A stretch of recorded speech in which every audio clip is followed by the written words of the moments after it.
there, welcome to the channel. Today we're going to be using Malang paints, and I quite like this kind of blue colour. I think I'm going to use that along with a lighter blue. So I've got a medium-sized brush here, and I'm putting that dark blue and just smothering the bottom of that page with that colour. And I'm having an off-centre design just to the one side, and I'm putting this round kind of loop in the top, adding the paler blue, a bit wishy-washy there, but I'm just adding a little bit more blue there, and you can see that paint granulating, and then following the line round and another band of paler blue. It's like a cerulean blue, this colour. So I think that looks really nice. I quite like the shapes there, and I'm just going to embellish a little bit more, just adding some little dots of paint here and there, and just completing that, filling up the space with these lovely yummy colours. And then when the paint has dried, I've got a gold felt tip pen and I've got a white Posca pen, and I'm just adding some little patterns on top of that paint, sort of layering over the top. I want a kind of lacy look to this picture. So I'm trying to imagine sort of like what a lacy doily would look like, and adding some marks. So I've grabbed the gold pen and I'm just doing some little lines away from that blue circle there, and just completing that, going all the way round.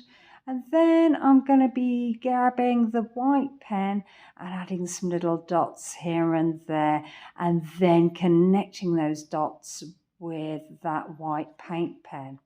So I want this to look a little bit fluffy and lacy. So you can just imagine little patterns, if you can imagine sort of like a lace handkerchief or a lace tabletop, you know, a doily or something like that, and imagine what kind of shapes are on there. So this looks like a little bit of stitching, a little bit of white Posca pen there, and some stitching around that darker blue, and the white really pops off that dark blue, and adding some little dots in those dots there. And then I'm going to get the gold pen and outline that blue, cerulean blue, and double layer with that line coming round. And then I'm just putting some little circles in there, because that's what I imagine a lace would look like. It's sort of little circles, isn't it? And you can look through that lace. So just adding these circle shapes in between those two lines. So blue might not be your colour. I think this would look really nice in a very pale pink, or maybe sort of like a little orange would be quite nice, really pale and delicate.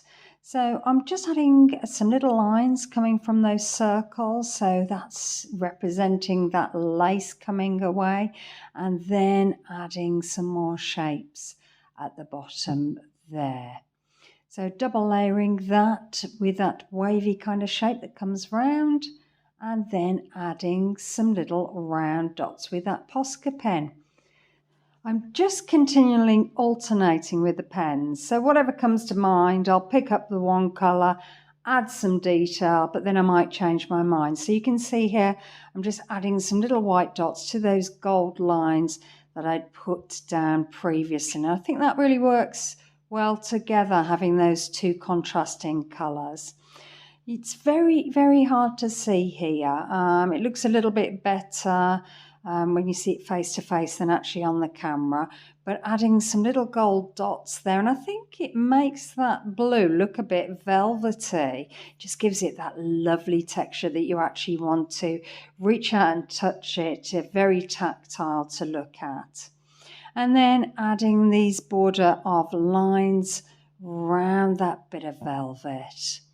And then I'm just adding some tiny little white dots. So I've got a smaller Posca pen here, and just very, very tiny white dots inside those gold dots. So it really does look as though you want to go and touch that.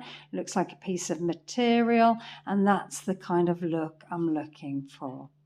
So I've grabbed my fine gold pen here. It's a Uniball broad pen and really good for detail work. And what I'm doing here is just going round the white Posca pen and just encasing it with some of this gold. So I think that really makes that white pen pop, and just adding some detail, just some tiny little round circles around on those little lines that encircle that blue central sort of piece too. If you imagine the doily, that is the centerpiece, and we have just got an off-center part of that doily. So I've changed pens again, and I've grabbed the felt tip pen, and I'm making these sort of loop shapes on that pale blue, and then I'm just adding some dots within there, 3 little dots in each and every one of those shapes, and I think that looks kind of nice. And some more little dots on those little lines that I've put that's coming away from that blue piece of material. And then I've got that smaller Posca pen that I used on the velvet looking piece at the bottom, and I'm just adding some little dots inside those gold dots that I've put in those oval kind of shapes. So I've grabbed my gold felt tip pen and I'm outlining the piece, putting a little bit of pressure towards the masking tape and outlining that, and that'll act as a frame, and it'll look really good when the tape comes off. You don't actually need a frame with this because it already has one. And I've got my fine Uniball gold pen again, and just making some shapes around those circles just to make them a little bit more fluffy like. And I really quite like that embellishment. I think that works really well on those pieces. So I thought that white piece there was a little bit bland, so I've just added some little dots there just to create a bit more depth to this, and then I'm just peeling off the tape. So I've heated it up with a hairdryer and peeling it off, and now you can see the finished piece. So I hope you get to try. Really easy to do, as you can see, and I hope you've enjoyed that, and maybe you'll consider liking, subscribing, and would love to hear your comments. Thanks for watching. See you soon.